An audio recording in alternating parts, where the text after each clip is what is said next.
بسم اللہ الرحمن الرحیم الحمدللہ رب العالمین وصلی اللہ علی محمد وآلہ الطاہرین ولعنۃ اللہ علی اعدائہم اجمعین الی قیام یوم الدین۔ محرم کے مہینے میں عام طور پر ایک موضوع کو ڈسکس کیا جاتا ہے اور وہ ہے عاشور کا روزہ۔ اب عاشور کے روزے کے بارے میں کتب اہل سنت میں مختلف قسم کی روایات ہیں کہ جن کا ہم حوالہ آپ کے سامنے اس وجہ سے پیش نہیں کر رہے کہ وہ بہت مشہور ہیں اور ان کے لیے انڈرسٹوڈ ہیں اور وہ ان کو خود ہی بیان کرتے ہیں۔ حوالہ اس صورت میں دیں گے کہ جو حوالہ عام طور پہ لوگوں کے پاس نہ ہو۔ تو کچھ روایتیں اس عنوان سے ہیں کہ جب رسول اللہ صلی اللہ علیہ وسلم مدینے آئے تو یہودیوں کو دیکھا کہ وہ روزہ رکھے ہوئے ہیں، سوال کیا تو انہوں نے کہا کہ یہ عاشور کا روزہ ہے، جبکہ یاد رہے کہ رسول اللہ صلی اللہ علیہ وسلم بعض کتب کے مطابق 12 ربیع الاول کو یا 8 ربیع الاول کو، کہ جس میں 12 ربیع الاول زیادہ مشہور ہے، مدینے میں داخل ہوئے تھے، نہ کہ محرم میں۔ بعض روایات میں مثال کے طور پہ حضرت عائشہ سے نقل ہوا کہ یہ عاشور کا روزہ زمانے جاہلیت میں بھی رکھا جاتا تھا، عرب رکھتے تھے، اور رسول اللہ صلی اللہ علیہ وسلم بھی رکھتے تھے، لیکن جب ماہ رمضان کے روزے آ گئے، واجب ہو گئے، تو ان کو پھر چھوڑ دیا گیا۔ اسی طرح سے کتب اہل سنت میں بیان ہوا کہ عبداللہ ابن عمر یہ روزہ نہیں رکھتے تھے۔ پھر بعض روایات میں نقل ہوا کہ رسول اللہ صلی اللہ علیہ وسلم نے پوچھا یہودیوں سے کہ یہ کس چیز کا روزہ ہے، تو انہوں نے کہا کہ یہ ہم روزہ رکھتے ہیں عاشور کا، اور اس مناسبت سے رکھتے ہیں کہ قوم کو نجات ملی حضرت موسیٰ علیہ السلام کے شکرانے کے لیے اور کفارے کے طور پہ۔ تو آپ نے فرمایا کہ اگر میں زندہ رہا تو میں اگلے سال 9 کو روزہ رکھوں گا، اور پھر آپ زندہ نہیں رہے۔ تو اب اگر یہ مان لیا جائے کہ زندہ نہیں رہے تو اس کا مطلب ہے کہ آپ نے تو حکم ہی نہیں دیا، اور اگر آپ یہ مان لیا جائے کہ یہ آخر سال آپ نے دیکھا، تعجب کی بات ہے کہ ایک روایت کہہ رہی ہے کہ زمانے جاہلیت سے تھا، دوسری روایت کہہ رہی ہے کہ مدینے میں آپ رہ رہے تھے لیکن آپ آخر عمر میں دیکھ رہے ہیں کہ یہودی روزہ رکھ رہے ہیں، اور آپ نے فرمایا اگلے سال اگر میں زندہ رہتا تو روزہ رکھوں گا، اور پھر آپ نہیں رکھ سکے، اور پھر ساتھ میں آپ نے فرمایا کہ میں یہود کی اس میں مخالفت کروں گا، 9 کو رکھوں گا۔ بعض روایت میں بیان ہوا کہ 9 اور 11 کو رکھواؤں گا۔ تو پھر یہ عاشور کا اتنا شور کیوں ہے؟ اب آتے ہیں اصل موضوع کی جانب۔ ہر روایت کا جو اصل موضوع ہے وہ یہ کہ یہودیوں کو دیکھا کہ وہ عاشور کا روزہ رکھتے تھے۔ اب سوال کیا جائے بائبل سے، اور خود سوال کیا جائے یہودیوں سے کہ آیا وہ اسلامی کیلنڈر کو مانتے ہیں، محرم کو؟ آیا وہ محرم کی 10ویں تاریخ کو روزہ رکھتے ہیں؟ تو جواب تو یہ ہے کہ یہودی مسلمانوں کے کیلنڈر کو مانتے ہی نہیں ہیں۔ اب یہ کہا جائے گا کہ جو یہودی چاند کے کیلنڈر کو بھی مانتے ہیں، تو جواب یہ ہے کہ وہ چاند کے کیلنڈر کو مانتے ہیں، یعنی لونر کیلنڈر ان کے یہاں ہے، ساتھ میں سولر کیلنڈر بھی ہے،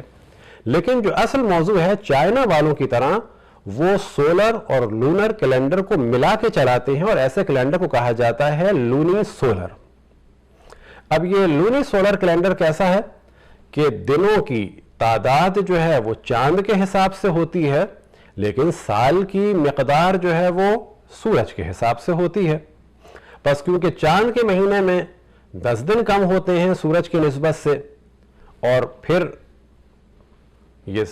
الگ الگ تاریخوں میں آتا ہے، تو یہودی یہ کرتے ہیں کہ ہر تیسرے سال 30 دن کا ایک مہینہ بڑھا دیتے ہیں، یعنی ہر تیسرے سال 12 کی جگہ 13 مہینے کر دیتے ہیں، اور اس طرح سے چاند اور سورج کی یعنی قمری اور شمسی تاریخوں کو قریب قریب کر دیتے ہیں۔ تو ان کے ہاں تو کبھی بھی محرم نہیں ہے اور نہ کبھی عاشور ہے۔ اب اگر کوئی کہے کہ پہلے ایسا تھا تو پہلے بھی ایسا نہیں ہے، یہ ان کے ہزاروں سال سے چل رہا ہے۔ 1400 سال پہلے ایسا نہیں تھا کہ وہ محرم کی تاریخ کو مانتے تھے۔ تو اب دیکھنا یہ ہے کہ یہودی کون سی 10 تاریخ کو روزہ رکھتے ہیں؟ تو جواب یہ ہے کہ جائیں سرچ کریں، آج کل تحقیق آسان ہو چکی ہے۔ یہودیوں کا ایک اہم ترین دن ہے اور وہ ہے یوم کیپور یا یوم کیپور۔ یہ ان کے 7ویں مہینے کی 10ویں تاریخ کو ہوتا ہے۔ ہمارے یہاں وہ افراد کہ جو یہودیوں کے بڑے چہیتے تھے، اسلام میں داخل ہوئے، ان کی ایک علامت ہے اہل بیت سے بغض، کیونکہ اہل بیت کی وجہ سے ان کے قلعے برباد ہوئے، مولا امیر المومنین کی وجہ سے انہیں نقصان ہوا، لہذا وہ آج موجود ہیں اور ان کی علامت ہے بغض اہل بیت۔ ان لوگوں نے اس یہودی کلچر کو رکھنے کے لیے یہ ڈھونگ رچایا بس یاد رکھیں یہودی عاشور کے دن روزہ نہیں رکھتے بلکہ وہ اپنے 7ویں مہینے یعنی تشری کے 10ویں تاریخ کو روزہ رکھتے ہیں، اور عربی بائبل میں کہ جس کا ترجمہ تقریباً 1000 سال پہلے کا ہے، اور کتاب لاوین میں چیپٹر نمبر 23 اور ورس نمبر 26 اور 27 میں ہے وَكَلَّمَ الرَّبُّ مُوسَىٰ قَائِلًا، کہ اللہ سبحانہ وتعالیٰ نے موسیٰ سے گفتگو کی وَأَمَّا الْعَاشِرُ مِنْ هَذَا الشَّهْرِ الصَّعْبِ وَهُوَ يَوْمُ الْكَفَّارَةِ، کہ عاشر نہ کہ عاشور، عاشر یعنی 10ویں تاریخ 7ویں مہینے کی تمہارے لیے یوم کفارہ ہے، یعنی یوم کپور، اور اس دن روزہ رکھا جاتا ہے، یاد رکھیں 24 گھنٹے کا۔ یہ دشمنان اہل بیت جو یوم عاشور کا جو جشن منا رہے ہیں اور یوم عاشور کا شور مچا رہے ہیں، انہیں چاہیے کہ اپنے آقاؤں کی طرح سے 24 گھنٹے کا روزہ رکھیں۔ اسی موضوع کو اردو کی بائبل میں کتاب احبار میں چیپٹر نمبر 23 اور وہی آیت نمبر 26 اور 27 میں خداوند نے موسیٰ سے کہا دھیان رکھو کہ 7ویں مہینے کی 10ویں تاریخ کفارے کا دن ہے۔ پھر کنگ جیمز کے ترجمے میں بھی اس چیز کو دیکھ لیں، لیویٹیکس چیپٹر نمبر 23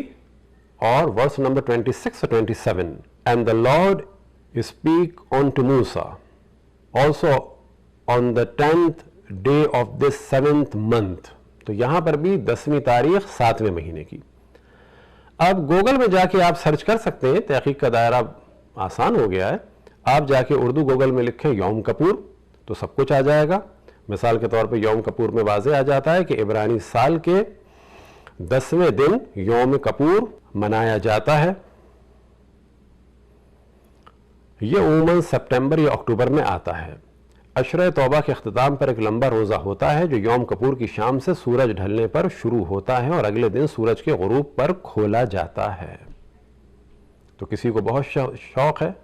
یہودیوں کے اس روزے کا اسلام میں لانے میں، تو وہ کوشش کرے انہی کی طرح سے 24 گھنٹے کا رکھے، کیونکہ جگہ سوچ ہی لیا ہے کہ رسول اللہ اور اہل بیت کو نہیں ماننا، تو پھر ایسے لوگوں کو کوئی علاج نہیں ہے۔ اسی کو اگر آپ انگلش گوگل میں جا کے سرچ کریں تو ڈیٹ آف یوم کپور، بلکہ آپ لکھیں جا کے یوم YOM KIPPUR کیپور، تو یہاں پر بھی آ جائے گا یوم کپور فالز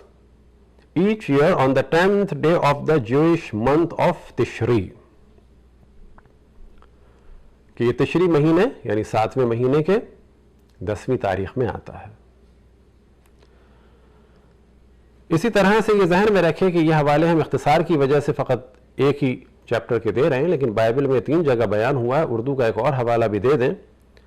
اور یہ حوالہ ہے کتاب گنتی میں یعنی نمبر میں، اور چیپٹر نمبر 29 کا ورس نمبر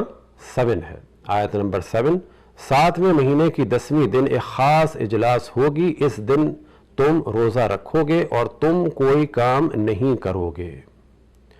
تم جلانے کی قربانی۔ تو اب یہاں پر یہ بھی بیان ہوا ہے کہ جب کسی کو یہ شوق ہے تو شاید اب بعض دشمنان اہل بیت یہ فتویٰ بھی دیں گے کہ جلانے کی قربانی بھی دی جائے، کسی جانور کو جلایا جائے معاذ اللہ۔ تو یہ ذہن میں رکھیں کہ ان تمام روایتوں کا سلوشن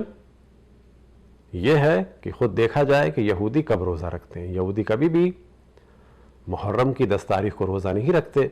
اور نہ محرم ان کا مہینہ ہے، اور نہ ہی ان کا کیلنڈر محرم کے حساب سے